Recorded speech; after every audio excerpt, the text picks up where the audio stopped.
seats to get started? Okay, everybody stop talking except me. Thanks. Is that what you were trying to say? That is the way. Okay, so, all right, homework solutions. So I gave you a homework exercise to do for those of you who are on the more theoretical physics end of the spectrum.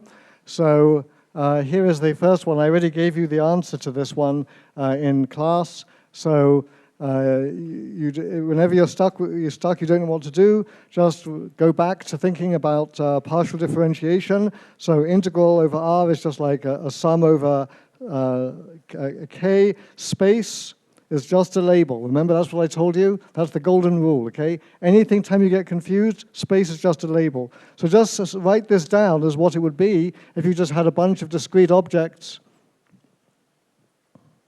It's okay, just come in and sit down. You're fine. It just has a bunch of objects, and then, you know, X, all the different components, X, Y, Z, are independent, so you just come through like this.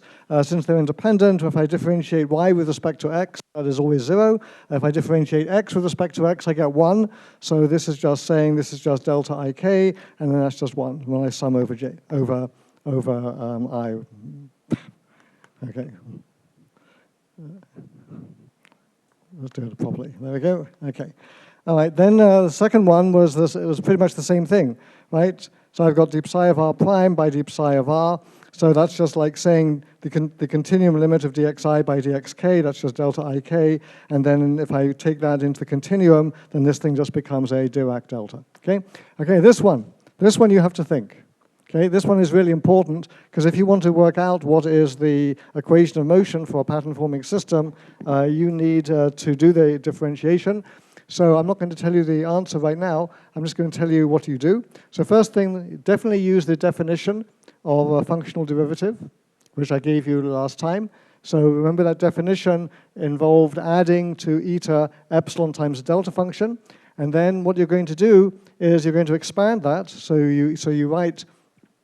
So this is your functional, so you're writing your functional of eta of r prime plus epsilon delta of r minus r prime minus the functional of eta of r and dividing by epsilon. So since you're going to divide by epsilon and take the limit epsilon goes to 0, all you need to do is expand this to first order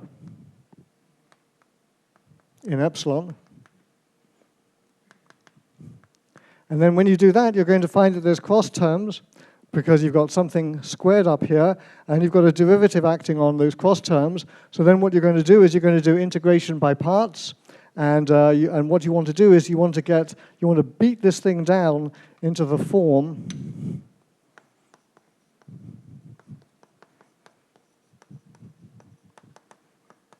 into integral of stuff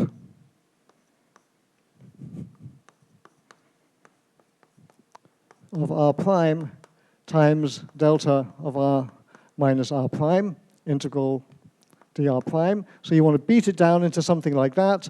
Of course, it's going to be multiplied by epsilon, but you're going to be dividing by epsilon as well, plus higher orders than epsilon, and you don't care about those. So you use integration by parts to figure out what this stuff is, and then you throw away the boundary terms, you do the integration by parts, you get stuff times a delta function, and that's just the stuff. And so the answer that you get is, anybody do it? Who worked this problem? Anybody? Who tried it? Okay, 1, 2, 3, 4, 5. Okay, so let's do Monte Carlo simulation. So 1, 2, 3, 4, 5. What's the answer? So one answer is what did you say? Gradient of eta. So grad eta, like this. Okay. Okay, next one. Yep. Laplacian of eta. Okay. And do I have del cubed, anybody?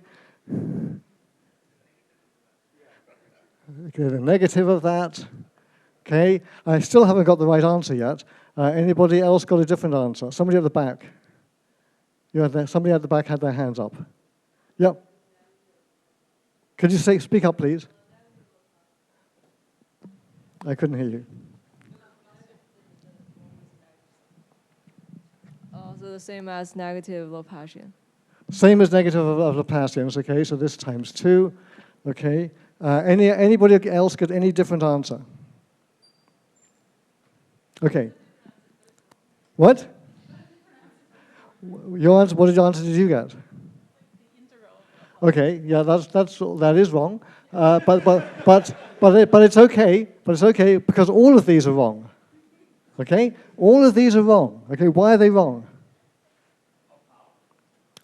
Well, you know the answer. You're a professor. you can't answer. Okay, erase that. Okay, students, why are these all wrong? Yeah, shut it. Okay, I know you know the answer. You're a professor. Okay, obviously you wouldn't be here. Okay, so why are they wrong?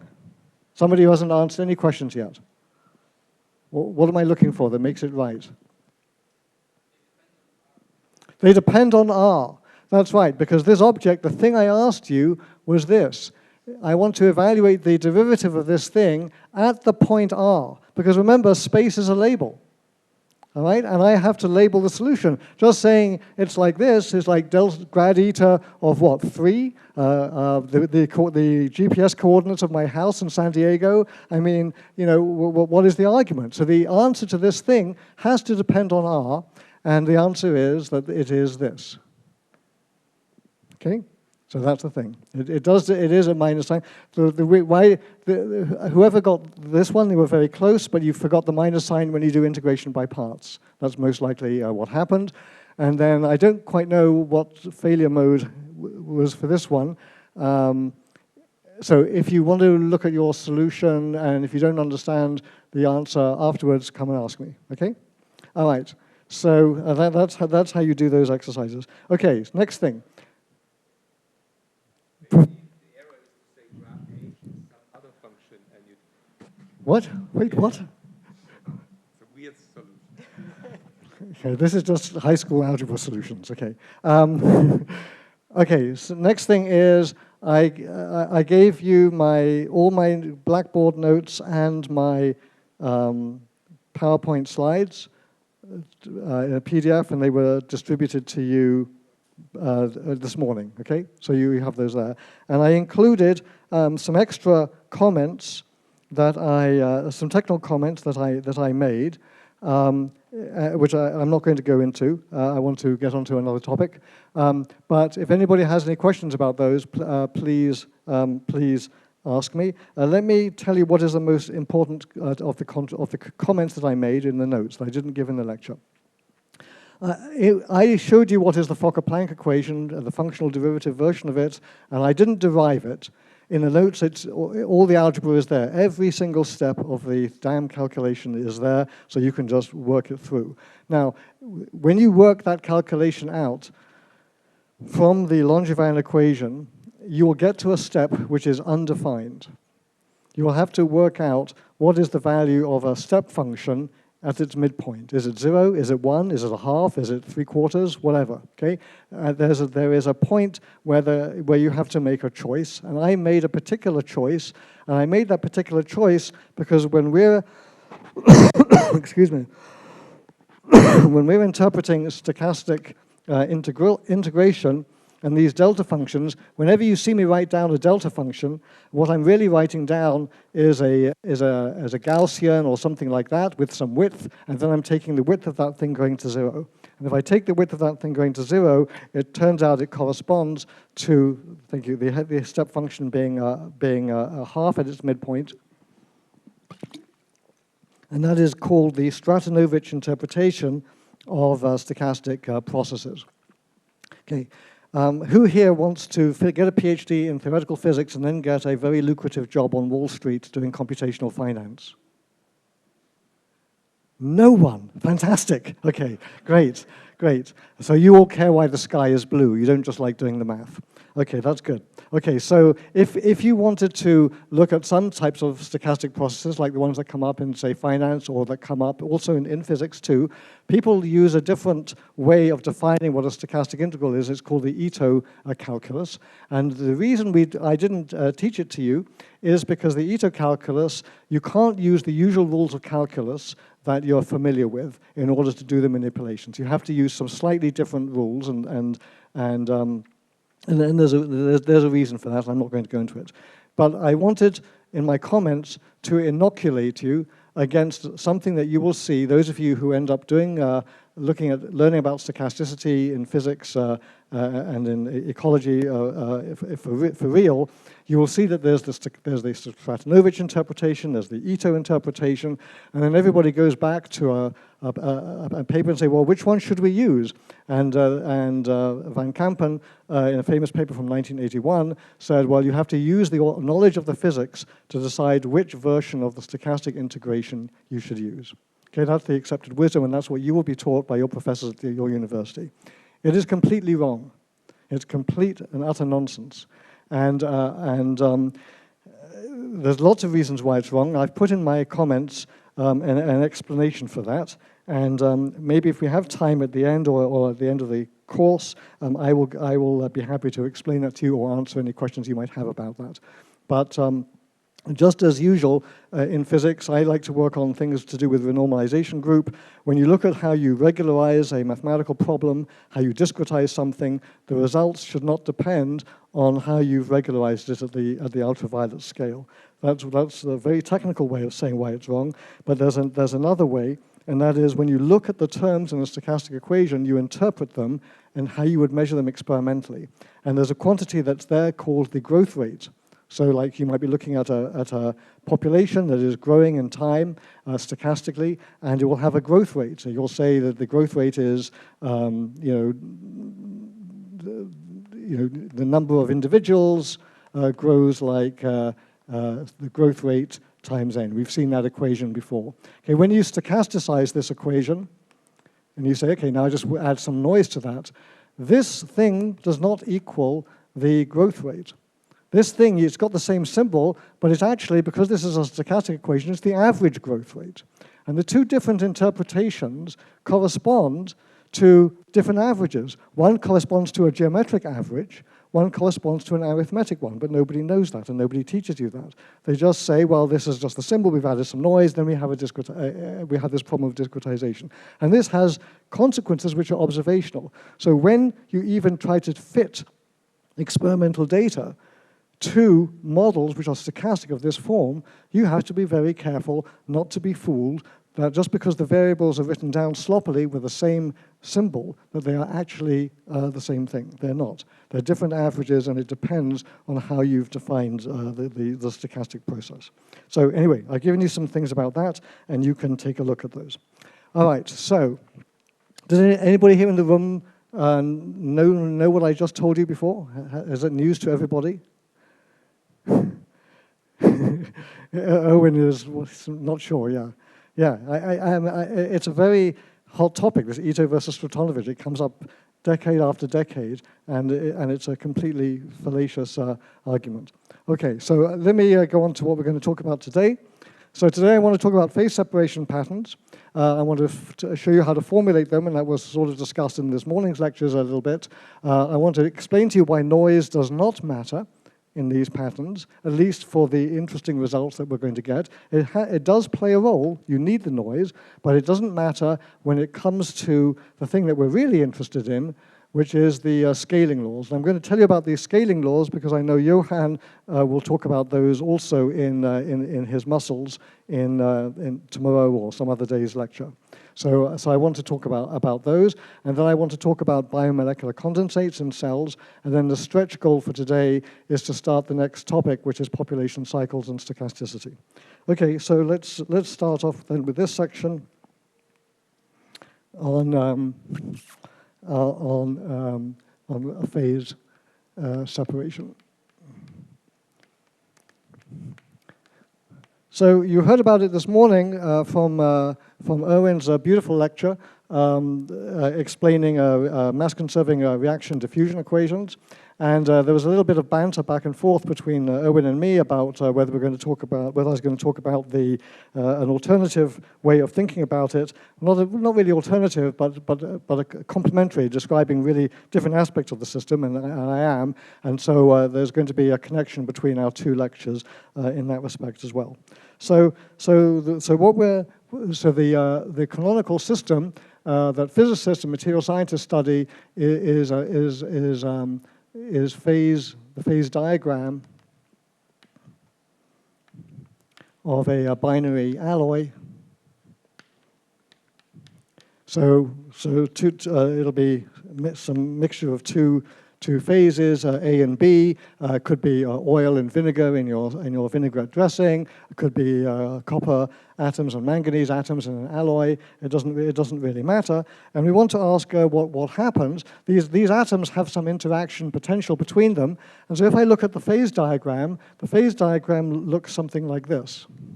So along the bottom axis, I'm going to plot the order parameter, which I'll take to be the concentration of species A. Up here, I'm going to plot the temperature, and then what I'm going to do is I'm going to draw a line here, which is called the coexistence line. So let me just tell you what happens, what the experiment is. So the experiment is this. I start off with my system at some temperature up here, T equals 0. And then what I do is I look at that phase and I see that it's perfectly well-mixed salad dressing. And if you bought it at a store and you poured it on your salad, you'd be very happy with it. So this phase here is the one phase region, which means that the components are well-mixed.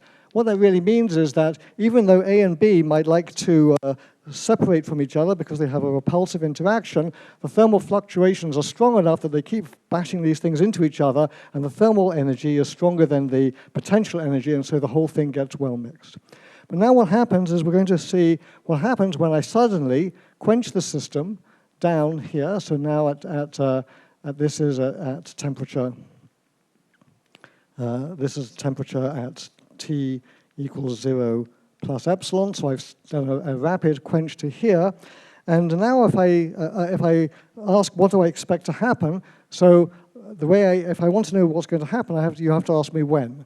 So I'll say, I want you to tell me what happens when time is equal to infinity. So when time is equal to infinity, let's suppose that the thing is going to phase separate. It'll phase separate into two phases. Let's say the alpha phase, and let's suppose gravity is down here. So the end result will be that you'll have two coexisting phases. This one, C alpha.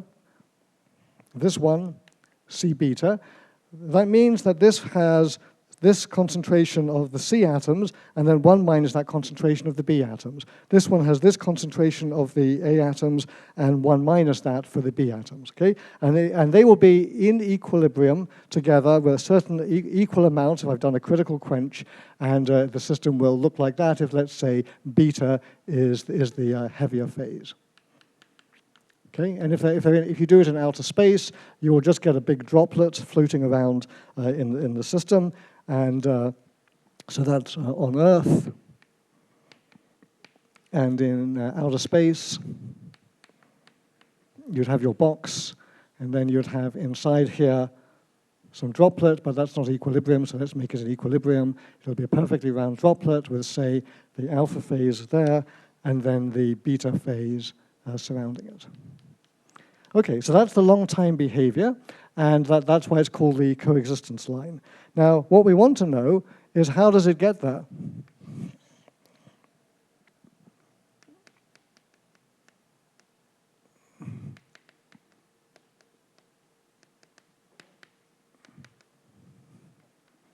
That's the question that we want to answer. So let's explore this a little bit more. So first of all, how do I get this phase diagram? So before we can answer this question, we need to know where the phase diagram comes from.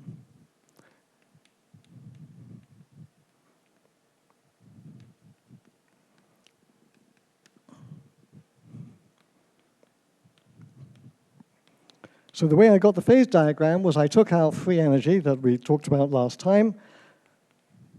I'm going to write it down like this.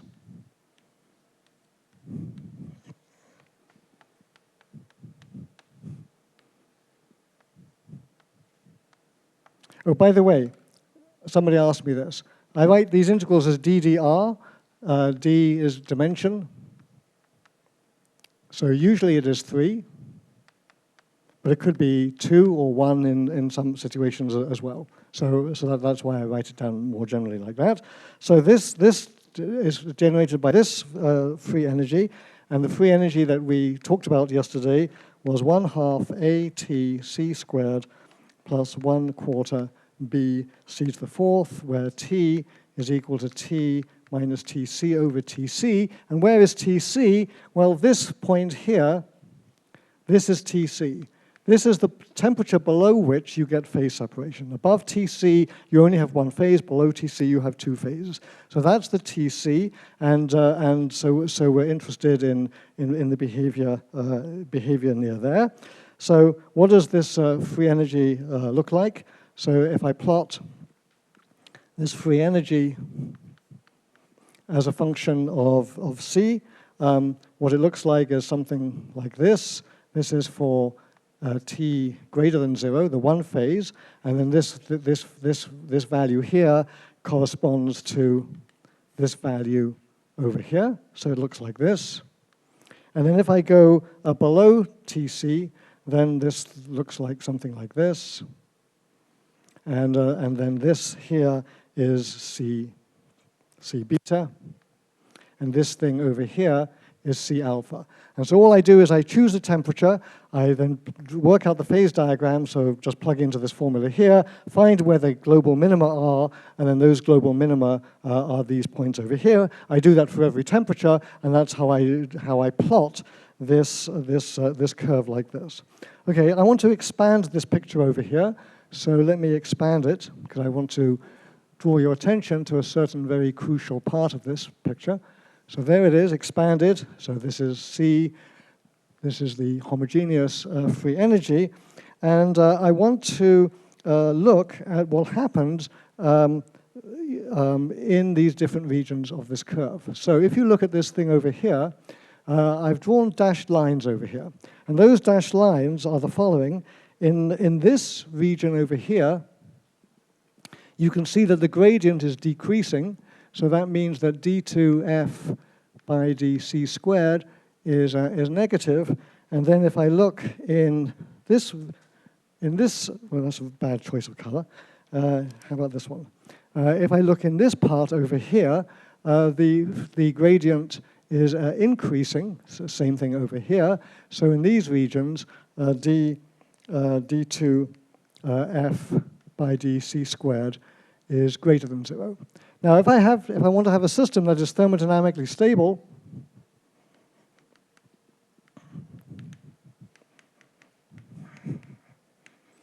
what I need is that d2f by dc squared is greater than 0.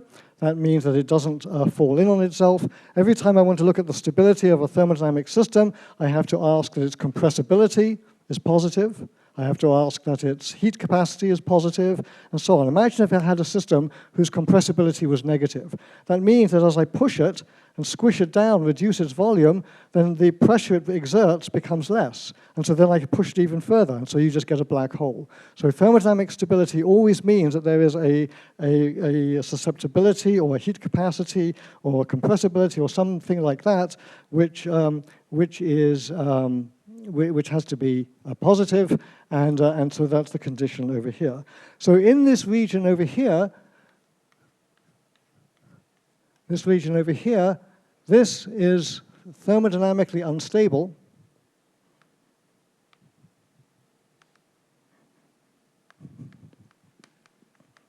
And this region is called, has a name, this is called the spinodal regime.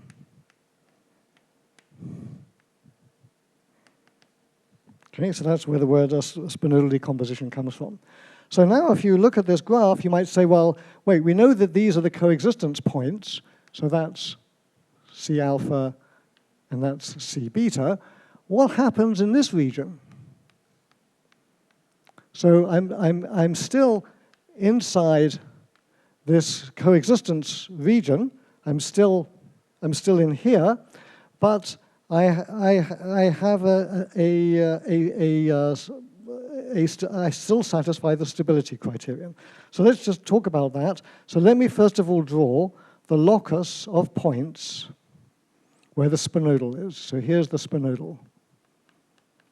So I do the same thing that we did to get the coexistence curve. I just do the calculation for every temperature and work out where this d2f by dc squared is equal to 0. So the spinodal is where d2f by dc squared as a function of temperature is equal to 0, and I go and compute that. So what's happening in this region? Well, in this region over here,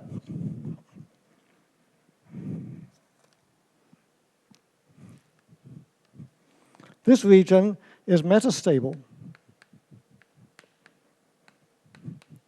It is, if I quench the system into this region over here, so this is the metastable region.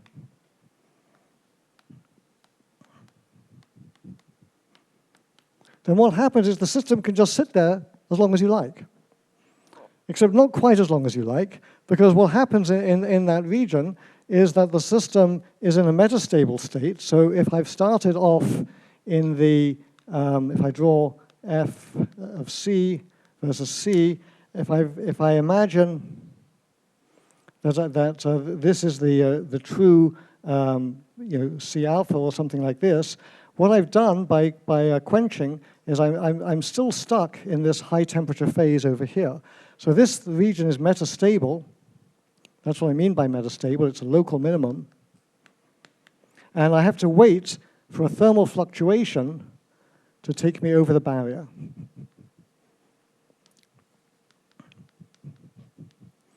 So in equilibrium, I will indeed always get these two coexisting phases. But if I quench into this region, the nucleation region, I will have to wait for thermal fluctuation to do it, and that will take the lifetime of the universe. Okay, so that's that. So, or you do something better. You come down from outer space and you do your experiment in a box that has walls, and then what happens is the phase transition proceeds from the walls. How many people here have ever boiled water? Okay, it makes a funny sound, right? Okay, that noise is little nucleation bubbles of air forming inside the liquid, which are heating up. And they form where? On the sides of the saucepan, on the walls and on the bottom and so on. And then they rise to the surface and they make some kind of hissing noise. And I don't know why they hiss the way they do, but it's those bubbles bursting and expanding and so on. So nucleation occurs on boundaries, or it can occur through thermal fluctuations. So what I've just told you then is that by looking at this phase diagram, we actually already have concluded something about the dynamics. We would expect, on the basis of this, that you're going to end up with different routes to pattern formation.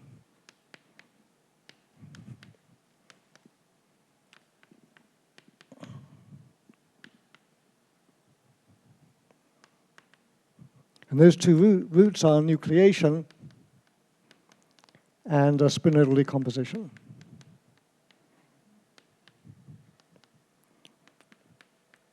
And they are very, very different. Okay, so now last time we talked about how to write down a theory for how a system relaxes to equilibrium. Now let's do that for spinodal decomposition. So next thing is we want to do is what is the governing equations for this process. Sorry, actually not this process, these processes. Okay, because they're both governed by the same equation. As we're going to see, this one here, stochasticity, is very important. It's very important because I need thermal fluctuations to kick me over a free energy barrier.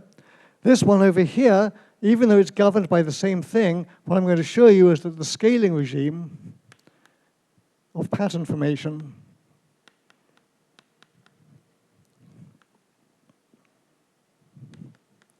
is controlled by what we call a zero temperature fixed point.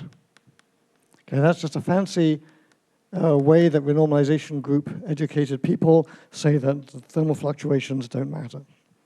Okay, so let's go about doing that. Now, we learned from Erwin this morning that these sorts of processes, I'm looking at the phase separation of oil atoms and vinegar atoms or copper and manganese atoms.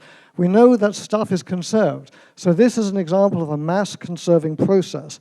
The equations that we wrote down yesterday did not conserve mass, and so we're going to have to go back and rethink about that. So let's start off by doing that. So mass conservation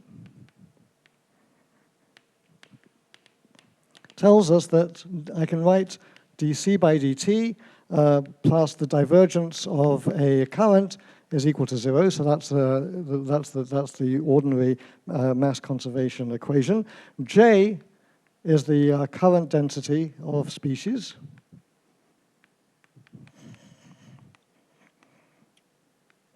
The species Ca.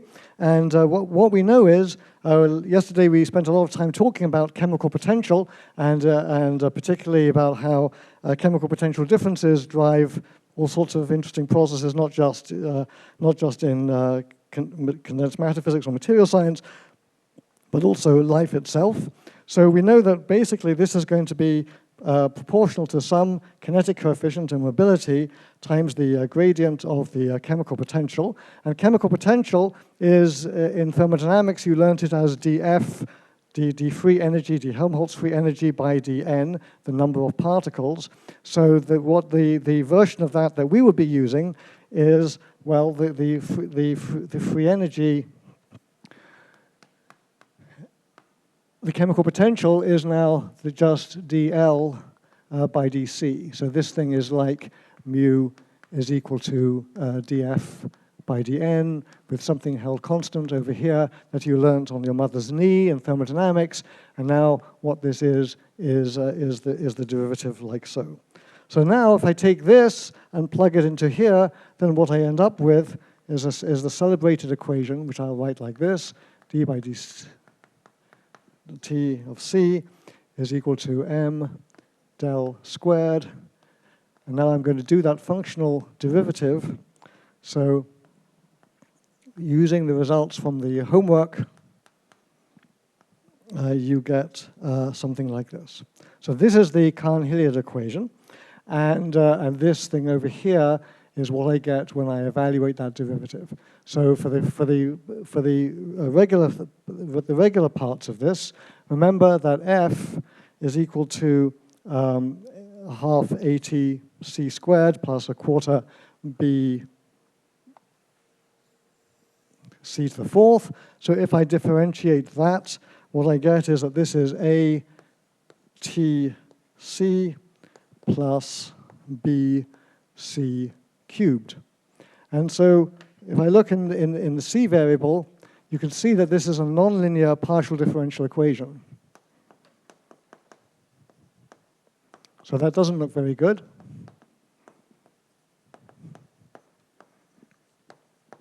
But it's still not good enough because, as we know from last time, it won't reach thermal equilibrium. It'll get stuck in metastable states unless I have thermal fluctuations that help it go over the free energy barrier.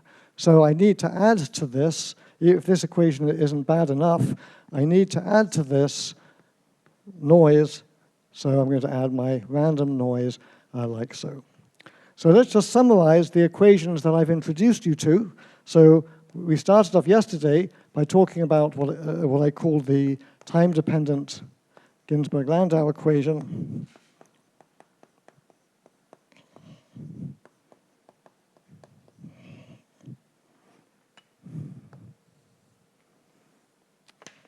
And then today I've just told you this equation. Let me just write it underneath because I want you to notice something.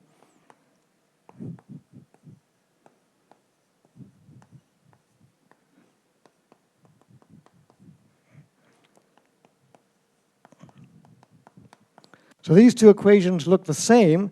The only thing that's different is I've still got, everything is being driven by something to do with this functional derivative of the free energy, but in this case, here I've got minus gamma, and here I've got m delta squared. So the difference is that minus gamma has gone to m delta del squared in going from the TdGL to the Cahn-Hilliard equation. So why does that matter? Well, it matters because I need to tell you what is the noise. Now, the noise satisfied this.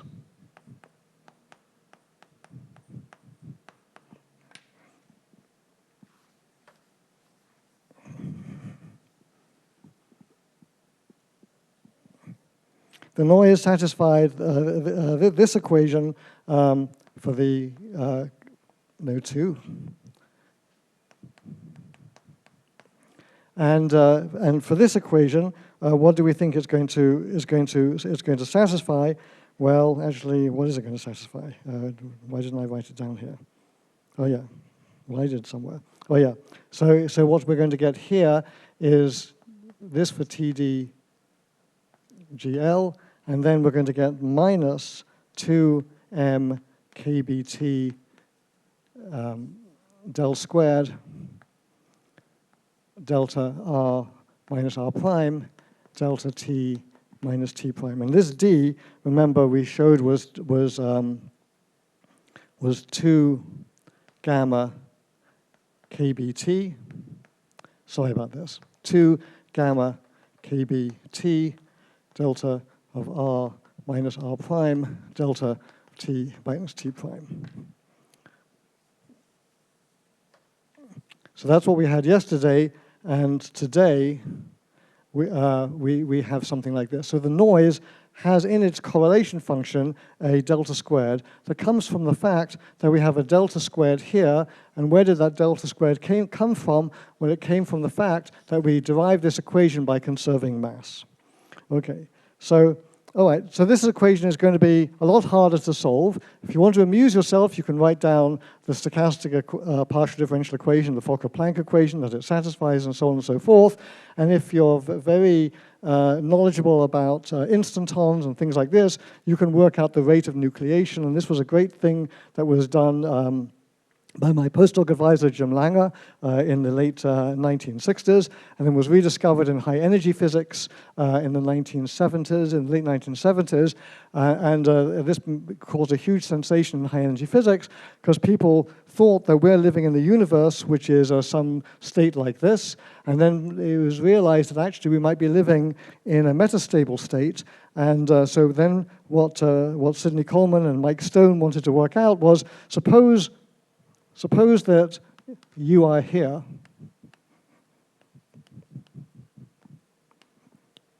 That's where the universe is. And suppose the true ground state is here. Wouldn't it be terrible, never mind about global climate change and all these other apocalyptic things, wouldn't it be awful if there was some fluctuation that caused the whole universe to go into the global minimum of the grand unified field theory of the world and then wipe everybody out? And people started to figure out, well, how would that happen? Well, in quantum field theory and in high energy physics, this can happen not by thermal fluctuations, but by quantum tunneling. And this became a huge, hugely important topic in high energy physics and cosmological phase transitions and so on, and still is. So these ideas, which started off in condensed matter physics, have been enormously influential in fundamental physics as well as in biophysics, which is our interest here. Okay, so let's now talk about the dynamics of phase separation.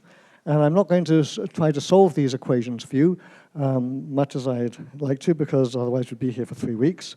So let's talk about the dynamics. Okay, so we're going to start off at t equals 0. I'm drawing space along here. I'm going to plot the concentration of the components like so, and we're going to start off. So if I didn't have noise, I would have a situation where the equilibrium state at high temperatures is just a uniform phase of the system. Okay? Nothing is going to happen with that uniform phase. Why? Because that uniform phase of the system is sitting right up at the top here, and it's exactly there, and it's a fixed point. It is stable. If I don't move it, it'll just stay there forever. If I move it by having some thermal fluctuations that come from this over here, then that thing is going to be jiggling a little bit. And if it jiggles a little bit, it's eventually going to roll down one side or the other. But it's going to be doing that in infinite number of dimensions, not just in one. So we're going to draw this initial state like so. And so these initial thermal fluctuations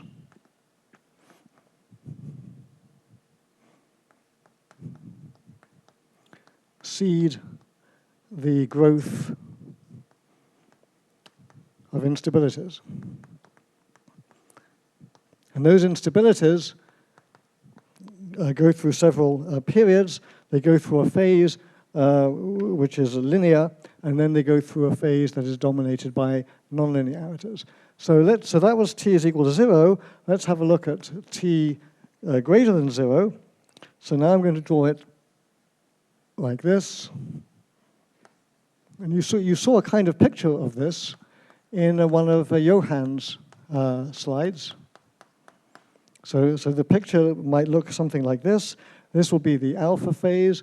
This will be, let's say, the beta phase. And you'll have formed a labyrinthine pattern. And if you look at that picture, you say, well, this picture has a characteristic scale associated with it. So here's a characteristic scale. You might say, well, everything is more or less about the size of this thing I've drawn over here. So we'll call that L of t. But then if I wait a little bit longer, so now what's going to happen, if I look at my system at very long times, t much larger than the initial time, then as we already discussed, I will just have one blob in the middle. So this will be my beta phase, and outside will be the alpha phase. And so I need the thermal fluctuations to seed this pattern development here. Then there is a process that becomes like this, and then once I'm in this phase for as t goes to infinity is in thermal equilibrium. And so the fluctuations apply there too, but they're small. So now the question is, how does it go? What is driving this? And I'm going to show you that this is a scaling process, and stochasticity is not needed apart from the seeding of the system. Okay, so why is stochasticity not needed? So let's now talk about the different regimes in a little bit more detail.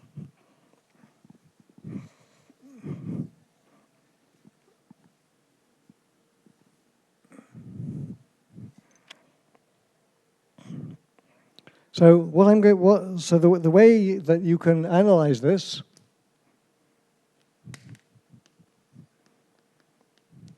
is you can say C is equal to the initial C plus some small fluctuation which originally came from thermal fluctuations, and then write it down as e to the iq dot r plus some omega t, like so. And then I can work out, I plug this into the Cahn-Hilliard equation, and I linearize in delta C, and then I can read off from that the dispersion relation, how omega, the growth rate, depends on wave number q. And the interesting thing is it depends on it in a very interesting way. It looks like this. So it goes like so. So notice that the way I've defined it, if the real part of omega is positive, then this thing is growing exponentially. So what's going to happen is when omega, so here is 0, when omega is greater than 0, I get exponential growth.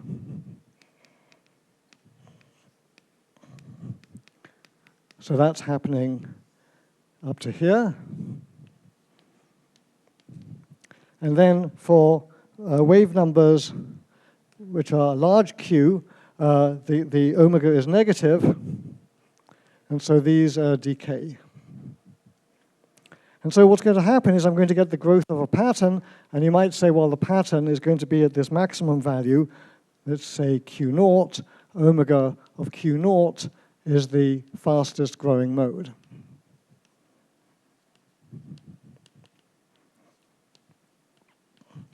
And so you might say, well, that's going to be the typical scale that I'm going to see in actual experiments. But it's not.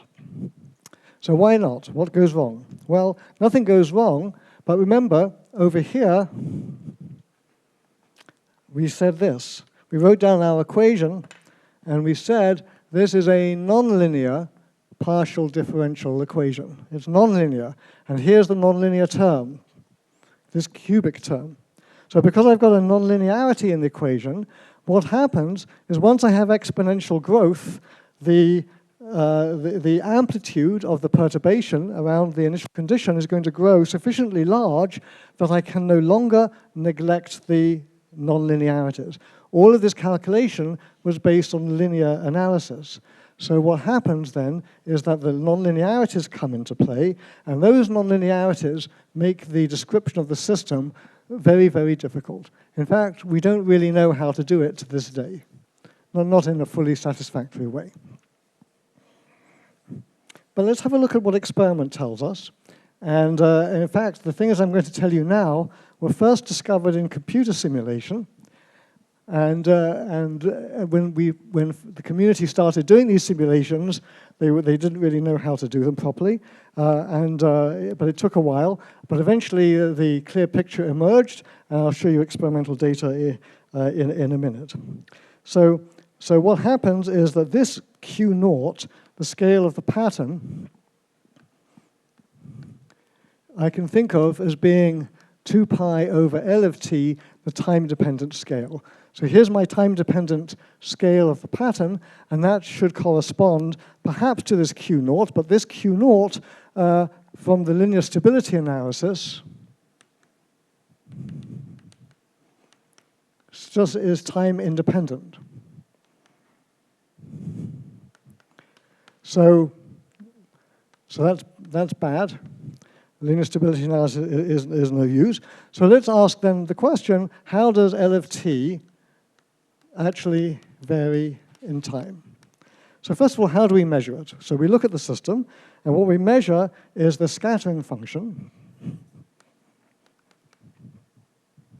Scattering of light, X-rays, neutrons, whatever, all described by this quantity, the so-called structure function, which is defined like this, the average over the system of R and T, and then C at the origin, T, like so. So this is the thing that we're going to measure. It's a 2-point correlation function. It's sometimes called the structure factor. Or it's basically the 2-point correlation function.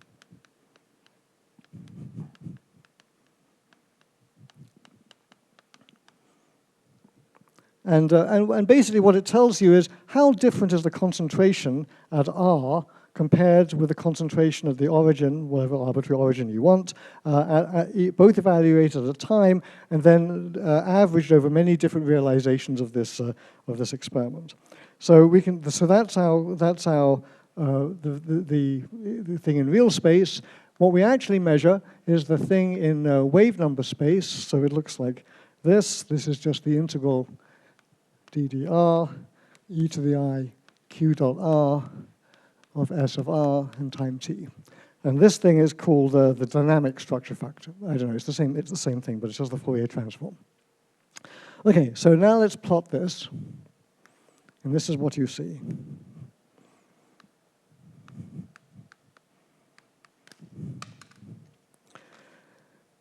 So at short times, you get some curve that looks like this. And then as I go to longer and longer times, this curve goes like so. I'm not drawing it terribly well. I'll show you data in a minute or two.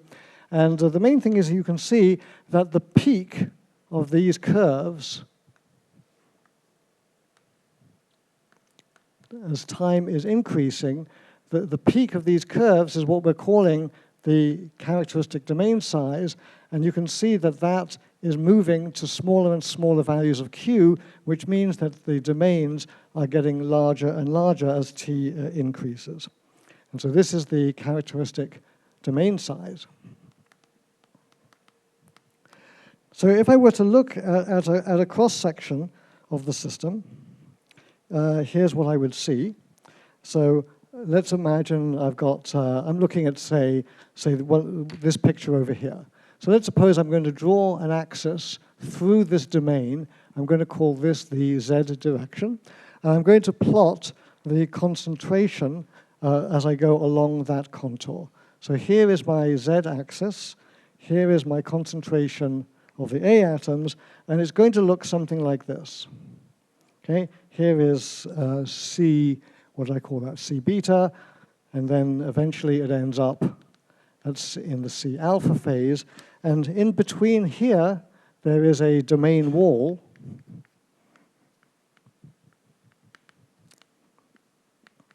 And that domain wall has a certain thickness that doesn't change during the whole process. It's just how the system smoothly goes from one phase to another, just like the thickness of the meniscus on top of your water and air mixture. So what's going to happen then is I've got two length scales in the problem.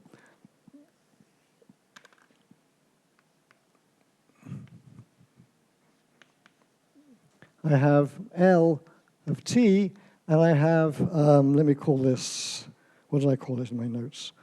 I called it, I'm going to call it W. I'm going to call it W, domain wall thickness. So I have that, and I have this, which is a constant.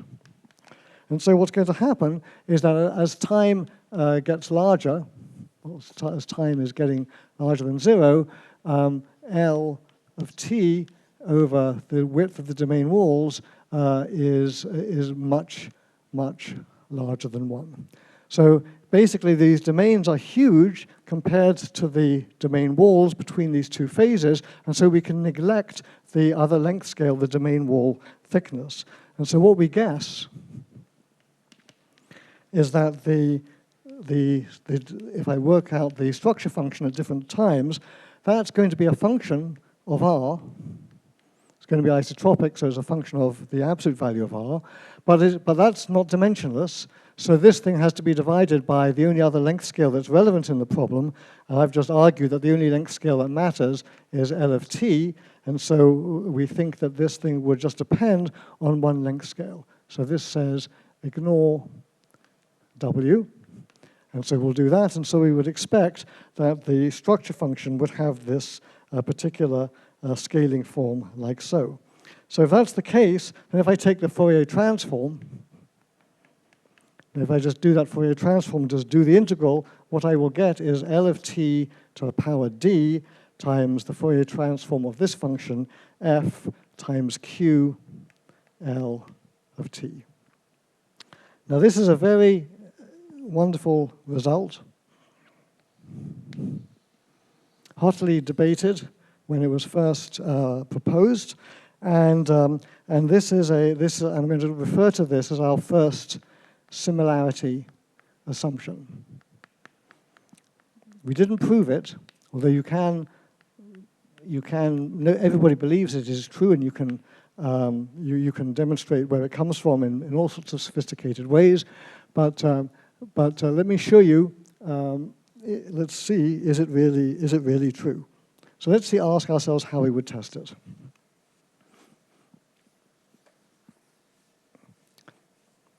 So this is one of the great things about pattern formation, is that you have very powerful scaling ideas that one can use to test things, even if one can't do a lot of microscopic calculations. So let's try to see what we would do. So what you would do is you'd do this. Step 1, you would just measure from your neutron scattering S hat of Q and T. So you just fire neutrons, you look at how they come out, and you measure how many neutrons come out as a function of angle, and you measure that. Okay, step 2. This L of T that comes in here is this peak of the structure function. So we're going to extract the peak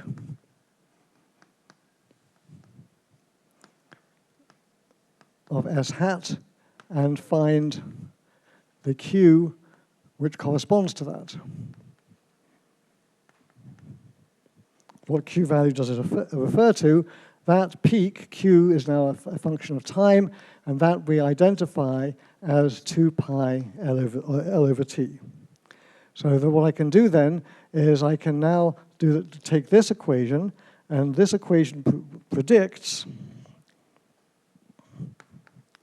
what we should do next. So step 3 says, take your data.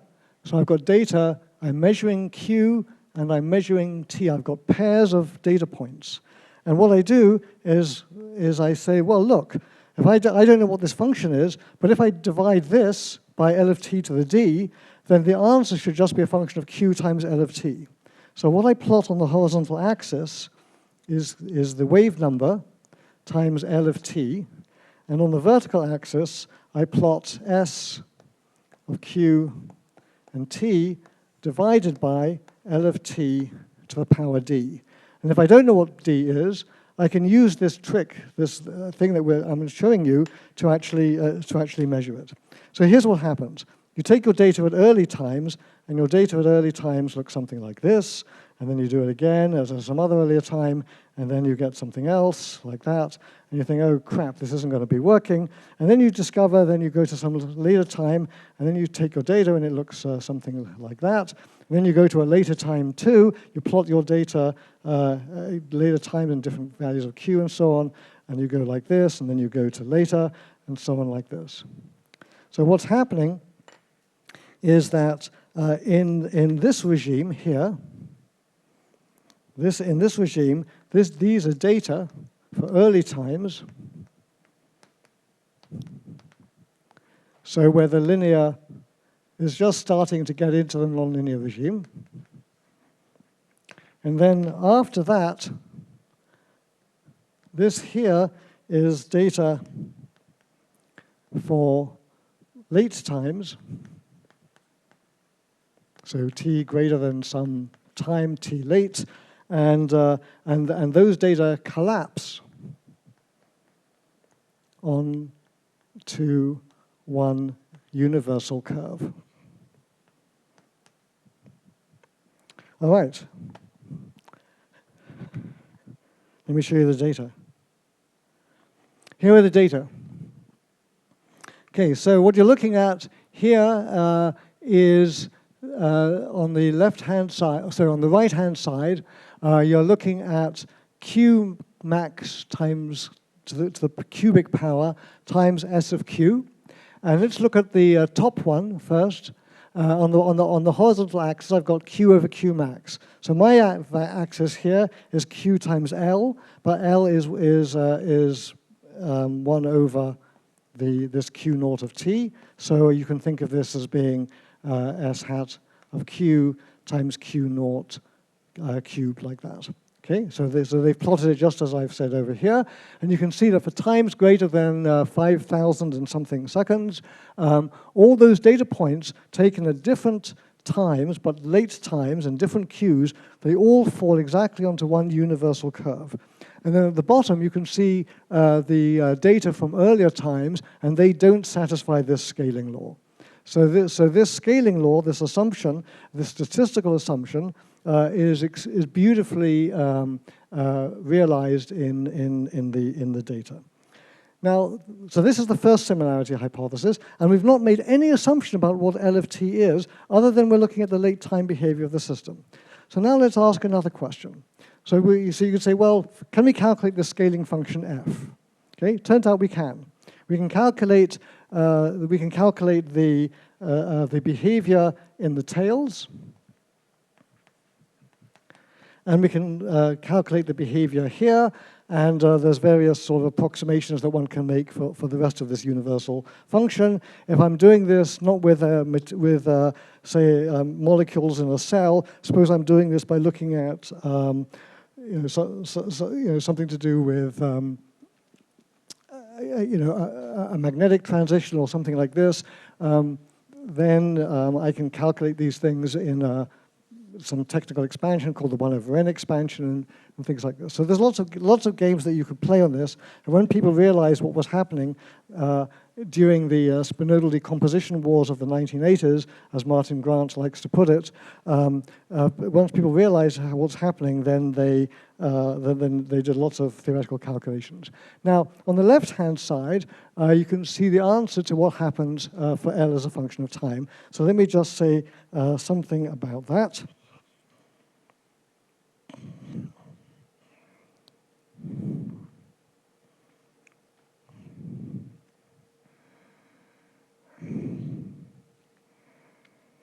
So I told you the 3 steps on the other side, so now let's talk about step 4. So we're going to make a second similarity hypothesis.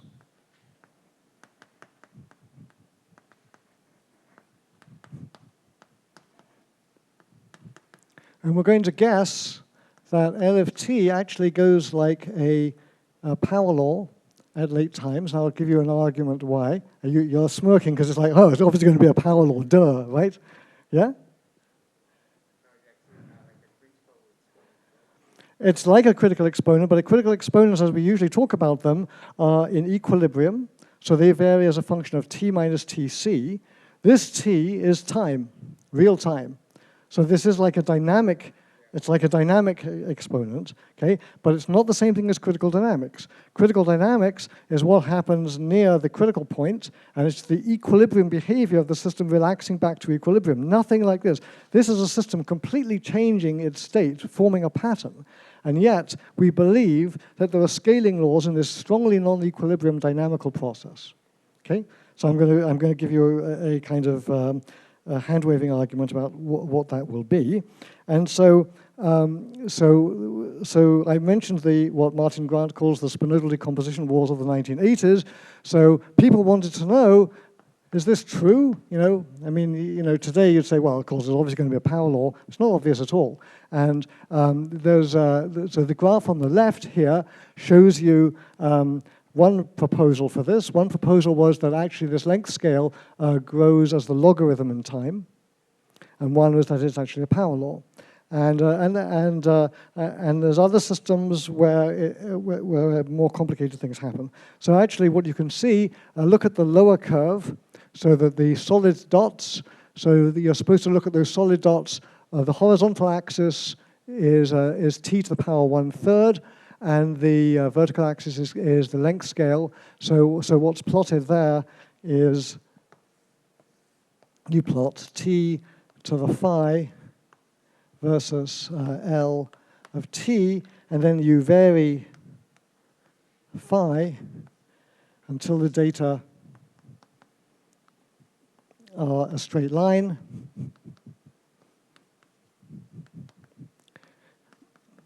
And it's a straight line over some decades. This is very important because you can always draw a tangent to any curve. And then what you find is that you do indeed get a straight line like this for long times, and then it deviates off. And this is true when phi is equal to 1/3. Okay, so this is a scaling law with phi is equal to 1/3.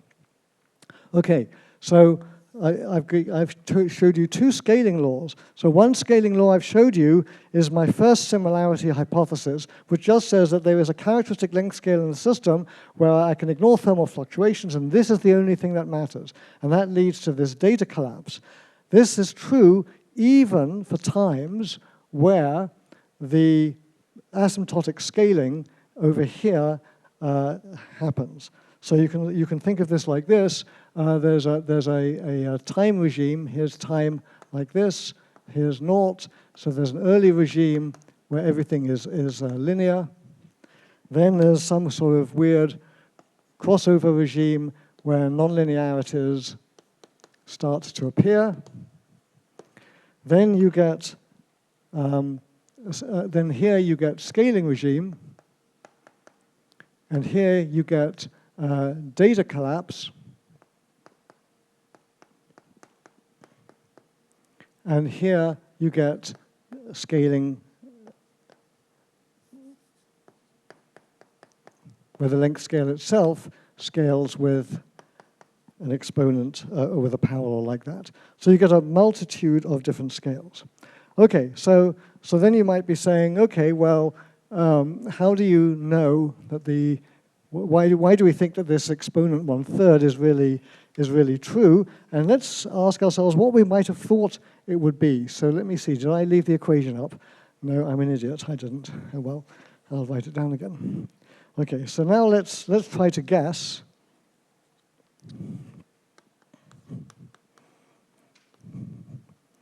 Let's try to guess what the exponent phi is. Okay, so how would you, yep, question.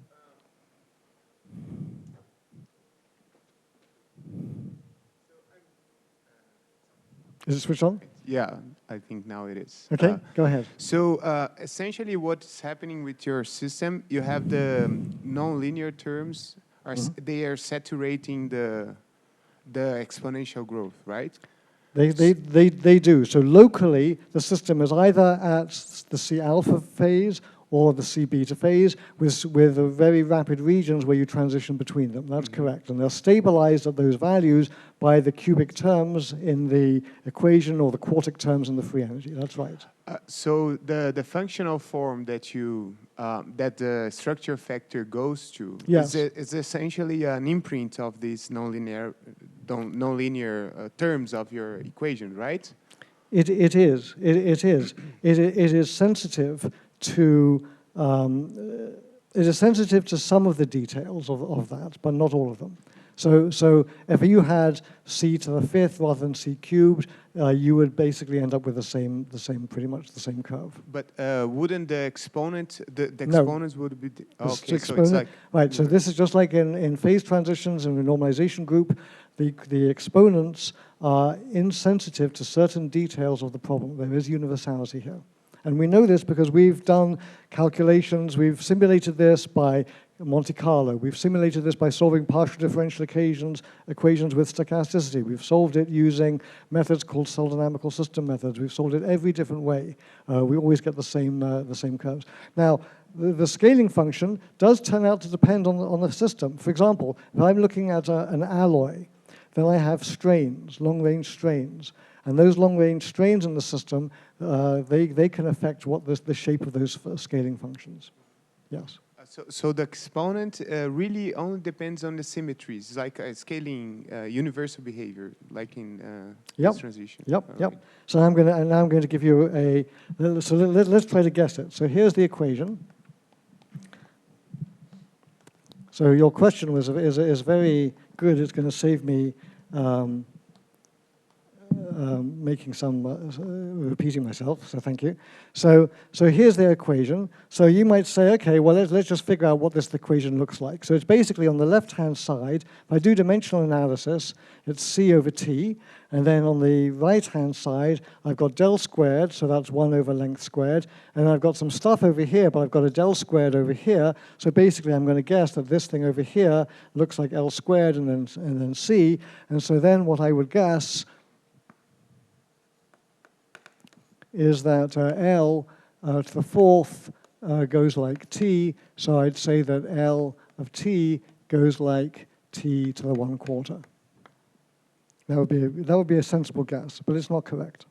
Okay? It's not correct because, remember, we talked over here about there being 2 length scales. There's the width of the domain wall, which I still have on here, and then I have the pattern size. So actually what happens is one of these factors of del squared, this one over here, I actually have diffusion that happens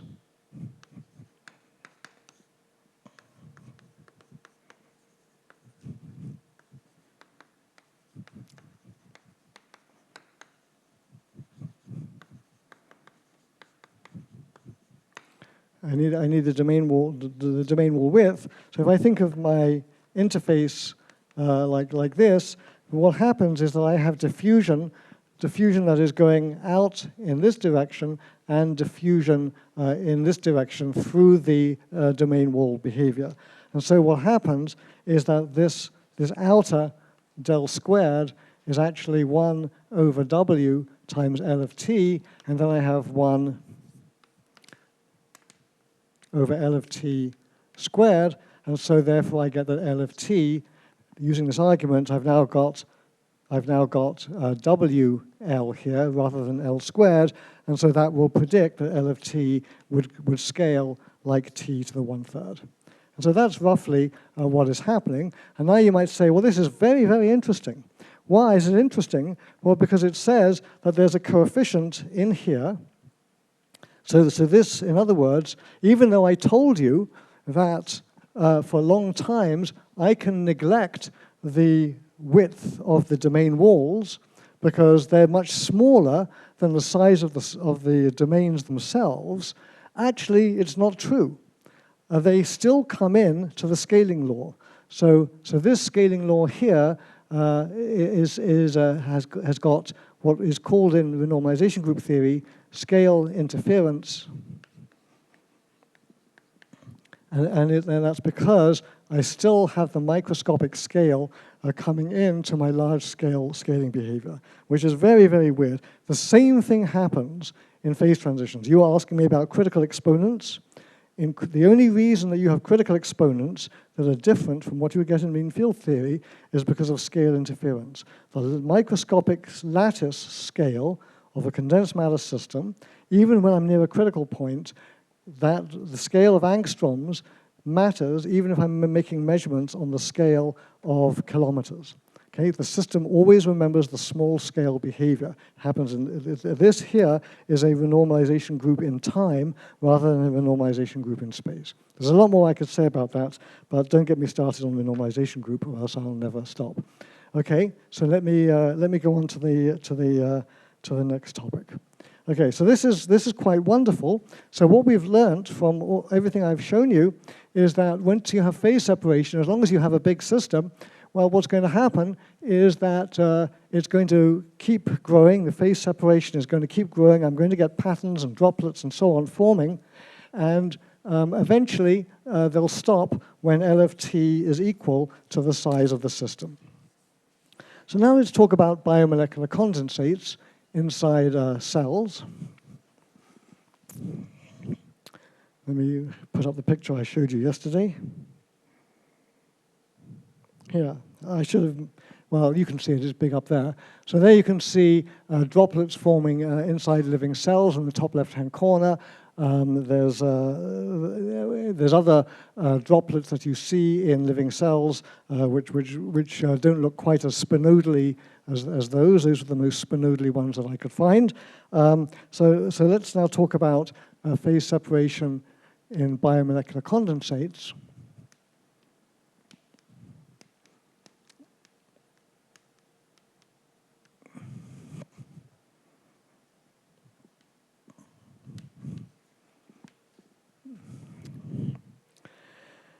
And so first of all, let me just define, for those of you who are not sure, what I'm talking about here. So these are discovered about 2009, and they're basically membraneless compartments inside cells.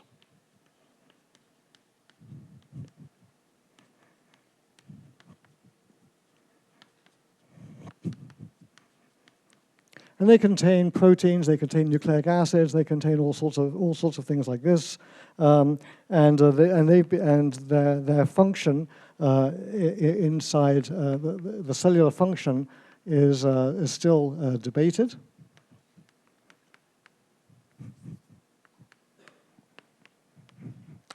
But the thing about it is, apart from the picture that I'm showing you up there, this is what they look like. Here is a cell. Here is my biomolecular condensate. And there may be a whole bunch of them. Okay? So there's the biomolecular condensate.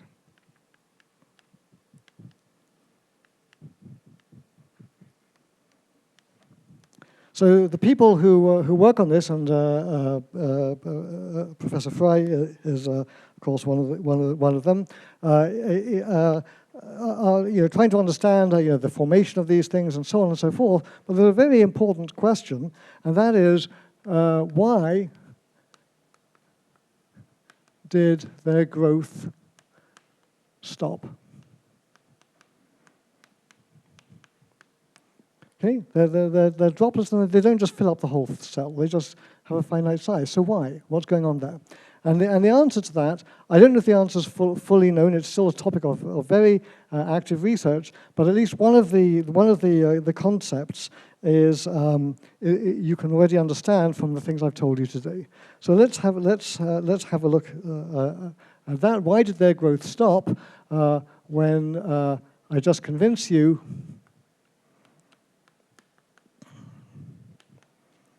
that patterns will keep on growing like that. So the answer is that there is and I'm going to be oversimplifying here just for the sake of time. The answer is that there's something very important that we've ignored.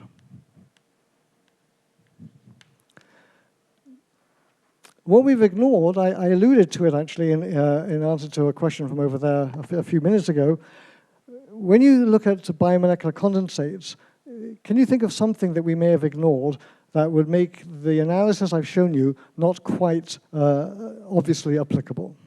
Of course, there's many simplifications, there's many details of biomolecules which are sequence dependent and things like that, but there's some sort of generic physical chemistry property that they would have in a cell that we haven't mentioned so far.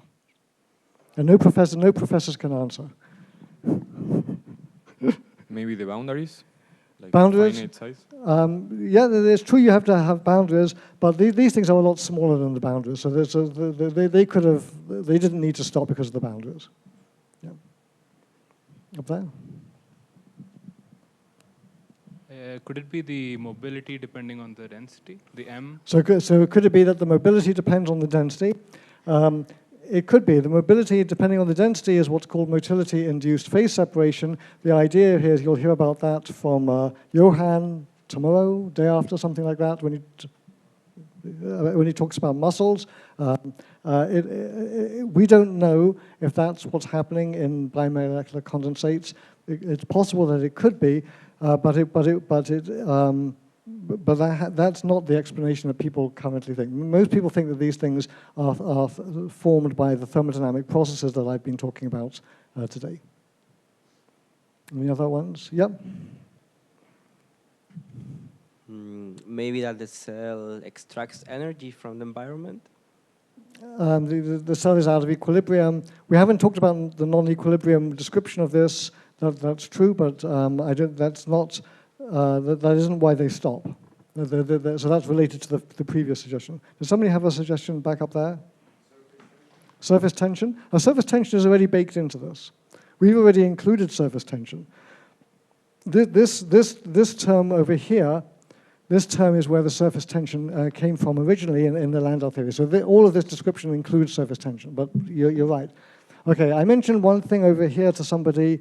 Forgotten it was you asked me about the universality of the structure function, and I said that it's not quite universal, it can be affected by something. What did I say? Do you remember? About what? Not just conserved dynamics, so all this is conserved. I talked about what happens in material science. Okay, I mentioned the word strain. Okay, when you have atoms in an alloy, they don't have the same sizes, and so there's strain fields. Strain fields inside a material are long range. Okay, so long range forces are always a problem when you're looking at universality. So are there any long range forces that could be present inside a cell?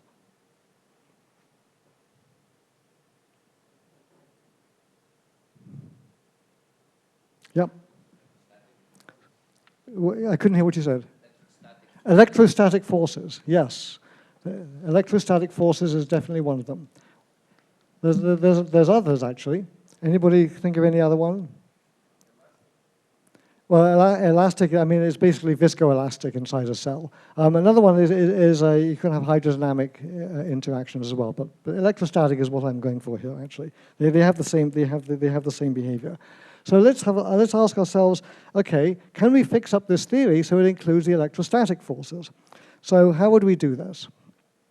So what we did up to now was we wrote down our free energy, and I'm going to call the free energy that we've been working with so far as L naught.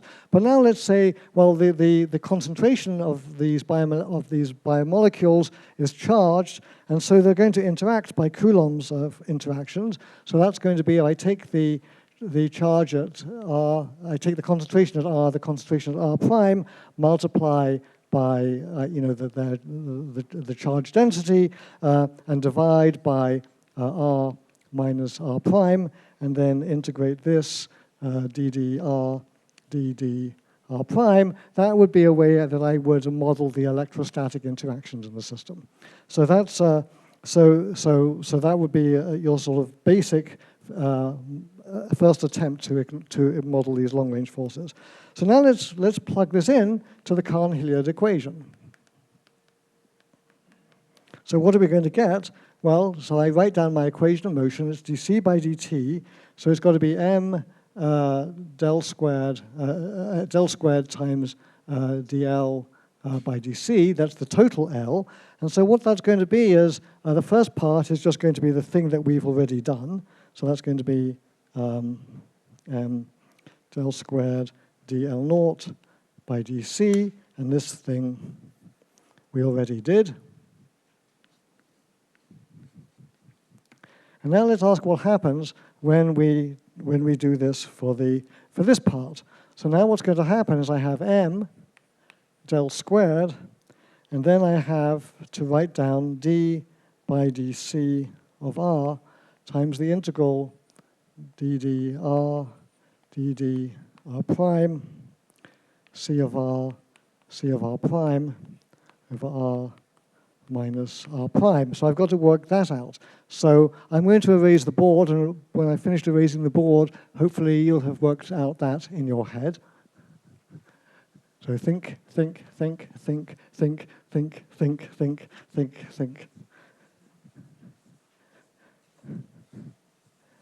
Okay, let's have a look at what this thing equals. So let's do the easy part. The d by dc, I've got c of r prime. So when I take the derivative of that, what I'm going to get is the original Cahn-Hilliard equation plus m del squared. And now what's going to happen is I've done one of the differentials, so one of them has gone away, because I've got a delta function that's come from this. I should call this like that to be, so we don't get confused. I have c of r prime q squared over r minus r prime.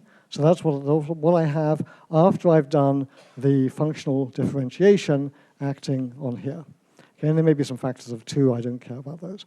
Okay, now let's have a look at del squared. Del acts on the variable r, and the variable r occurs here because r prime is a dummy variable.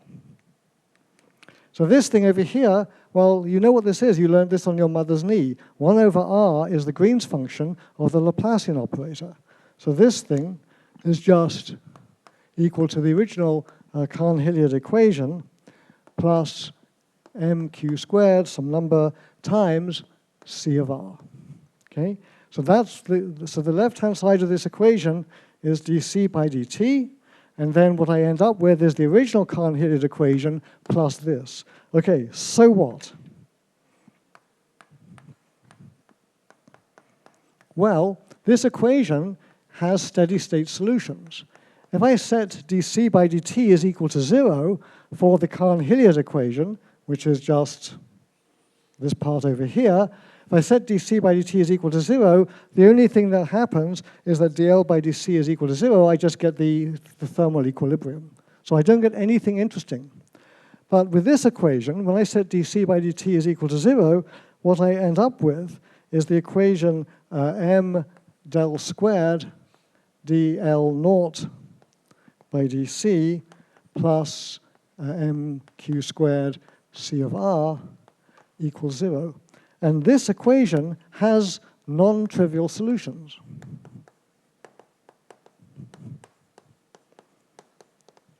Okay, I can find a C which satisfies this equation. And I'll show you what that C looks like. So what happens is the behavior of the system goes like this. If I plot L of t versus t, what happens is at small times I just get some non-universal thing. Then I get the t to the 1/3 scaling law, and then at large times this thing crosses over to a non-zero value for c, and so this then saturates at some let's call it L infinity. Okay. So how do we know this is true? Well, we've seen this. This was a mystery that occurred in a completely different area of science. Polymer. What? Hey. You have a question? Actually, could it wait till 5 more minutes until I finish? Sure. Yeah. Okay. Yeah. Because I'm nearly finished. So this equation, this one over here. This also turns out to describe something else. So this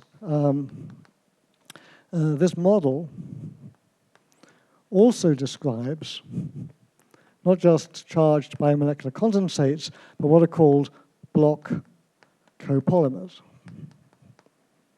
Okay, so what is a block copolymer? Well, what it is the following. I have some A atoms, but they're stuck on a polymer chain and forced to live with their neighbors on a polymer chain like so. So it's a polymer chain where I have the A and B atoms that want to phase separate, but they're forced to live on the same chain. So they can't separate infinitely far away. So what happens is that they form, these things form microphase separation. Not phase separation, but microphase separation. And what do they look like? Can you see if I write over here? You guys at the back? Okay, I'll try to make this big. What they do is they form domains like this. These polymer chains are normally all in random coils, and so they form these are lamellar phases, and then over here there'll be another one, and then another one over here, and so on and so forth. So these polymers, normally these polymers, if you see a polymer, a picture of a polymer is it's all scrunched up like that. Polymers are random coils. But these things phase separate like this, so this a polymer, a set of polymers in solution made of these block copolymers will eventually stretch out and form these phases like this. And that has been observed. And so what happens is that you have a spinodal decomposition at early times, and then a saturation at late times.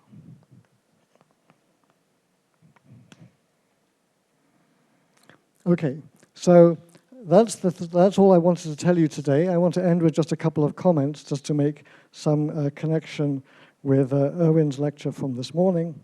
I kind of already made these comments, but let me just make sure that, that everybody hears them.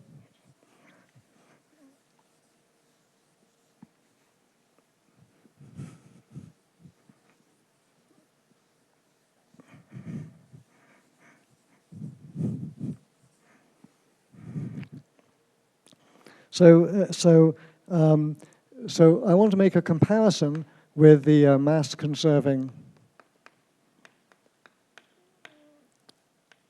reaction diffusion equations that Erwin talked about. So if you remember, he had M was a membrane-bound proteins, and C was systolic proteins,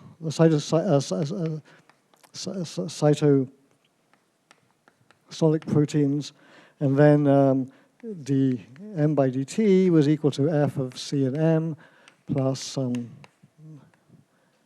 dm del squared m, and dc was equal to minus this function, the same function, like so. And this is a mass-conserving law, and I don't need to repeat what you learned about this morning. Now, the thing that happens here is if you do the linear stability of these equations, then what it turns out is that you're looking about a constant solution. Then the omega as a function of q has this form, which I'll write down, a half a q squared minus 1/4 b q to the fourth, like that. And these a and b, these depend on the parameters. And which parameters are those that I'm talking about? They're the parameters inside this function here and the diffusion coefficients over here. So those a and b's depend like that, and you can work out what they are from very specific models.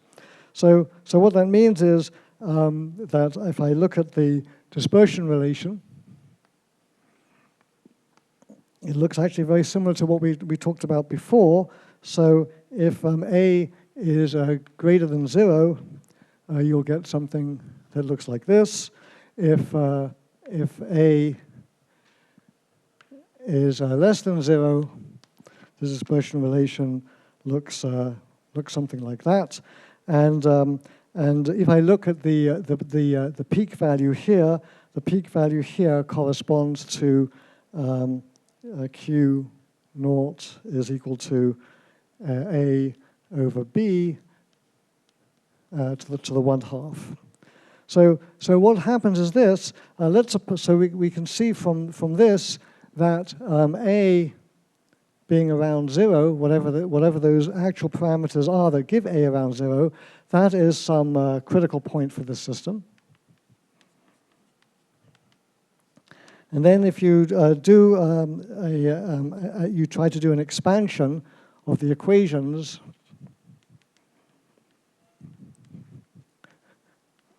near this A is equal to 0, what you end up with is the Cahn-Hilliard equations that we talked about today. So these this is only true very close to the threshold of the pattern-forming instability. Beyond that, there's all the much more detailed phenomena that you heard about from Owen this morning. Okay, so that I think is where I'll stop, and I'll send you my lecture notes, and you have some of the references are in those. Okay, I'll be happy to take questions. So you had first.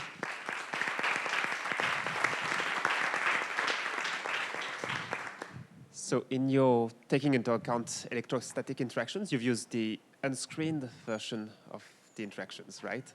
I use the unscreened version. Yes, that's right. You can then say, well, we should put in a by screening length and so on and so forth. But that screening length is very, very short inside cells. It's it like can be very nanometer. short. Yes, yeah. So does the argument still hold? Well, ask Owen. Well, the people who've been doing this. I mean, the screening length is short, but the question is, what is this? You know, exactly how short is short, and what is the scale, and so on. And so it's well, okay, maybe I don't know, but the basic some of these the actual description is more complicated than what I've shown you here. This is just a very simplification. So if you look at the papers by Owen and Goichuk and others, they fully understand that, but it's a more complicated explanation. So, Yeah. Do you want to say something about that? Yeah, I can say something to it. You can also study a different problem from the one Nigel just told us about, namely that chemical reactions happen where you have turnover from substrate to product, right? And once you have that chemical reaction obeys the Laplace equation, right? Because there's a source and degradation, and the Laplace equation is the same as a long-range interaction. Get the connection? Yeah. So this is really a explanation that mathematically also corresponds to another mechanism that's based on chemical reactions. Remember, the thing that inspired this was the block copolymer case. Again, there's no Coulomb interactions. Where this comes from, this comes from the fact that the polymers are doing a random walk. So the Green's function for a random walk is 1 over r. So that's where that comes from. So there's all different. So as Owen said, well, my point here is to show you the mathematical mechanism for these things, but I'm motivating it by saying we ignored electrostatics, but there's more things that go on, and I don't understand actually all the things that are happening there. Okay, so that's the best way I can answer your question. It could be elasticity as well. Anything you like, yeah. More questions? But it's very model dependent. It's very specific to system.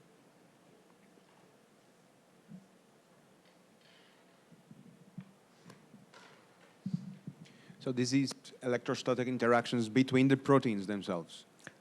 I'm motivating this by trying to get you to understand that I can add this term to the free energy.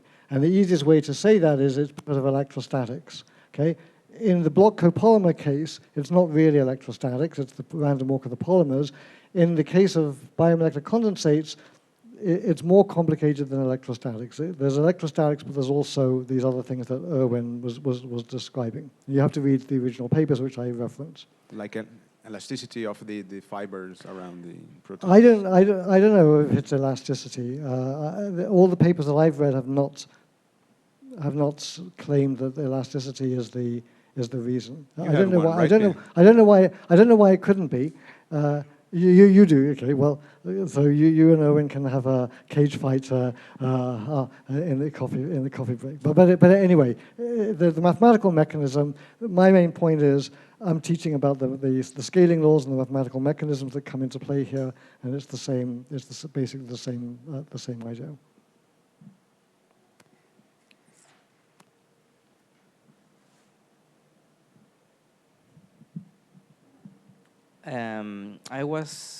I am curious about if the dimension of the system plays a role, because if I remember well, the coarsening laws sometimes depends on the dimension, no?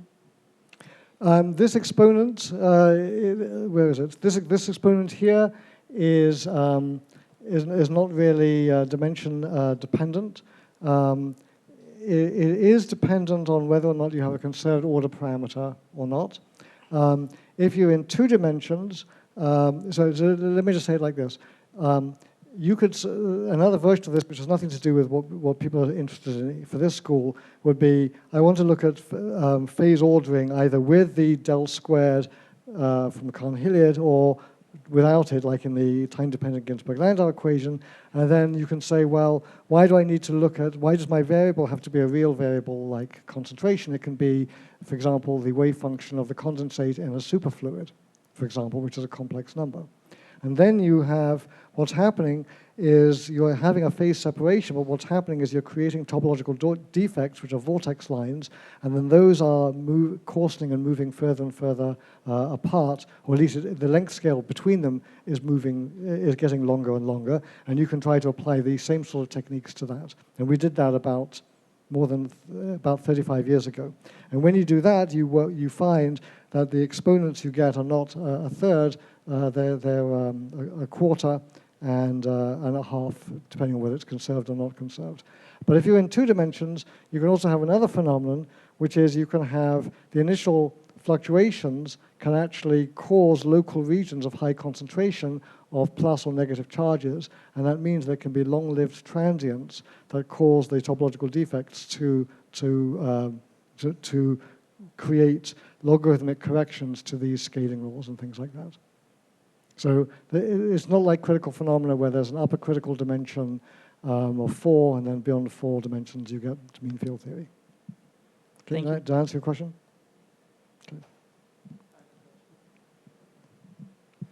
Okay. Thanks for the lecture. Yeah, sure. Very good. I have a doubt about the mechanism of the coarsening. I think this whole approach you present to us is some like evaporation and condensation mechanism for ripening, or Yeah, the is. domains are coalescence with each other. Because I think I read in the literature when the coalescence process are involved in the process, the exponent is lower than 1/3. It's 1/4, something like that. So when what is involved in the process? Coalescence process of the domains. Yeah, droplets fusion between droplets, for example. Why? Wait. In Lifshitz, Sliazov, it's also T to the 1/3. No. No. Yeah. Yeah, in fusion Oh, between. yeah. Oh, yes. That process is completely different. Yes. And this Camhiller approach can map this using this field approach, using the model B, for example. Yeah. This is the. Remember that people have been playing these games for about 30, 35, 40 years almost now. You're absolutely right. Once you form these droplets and phase separation, then there's lots of processes that can happen. They can merge. You can get waves on them, and they can suck themselves in. That's a surface tension effect. If you have hydrodynamic flows, the exponents become 1. So there's all sorts of different universality classes for these processes, way beyond the things that I've just told you here for the most elementary examples. Yeah. So you're totally right. There can be other regimes, but they're not really just subtle things like dimension and things like this. They're actual other physical effects that have to be taken into account. I think I mentioned in my talk about hydrodynamics possibly being important.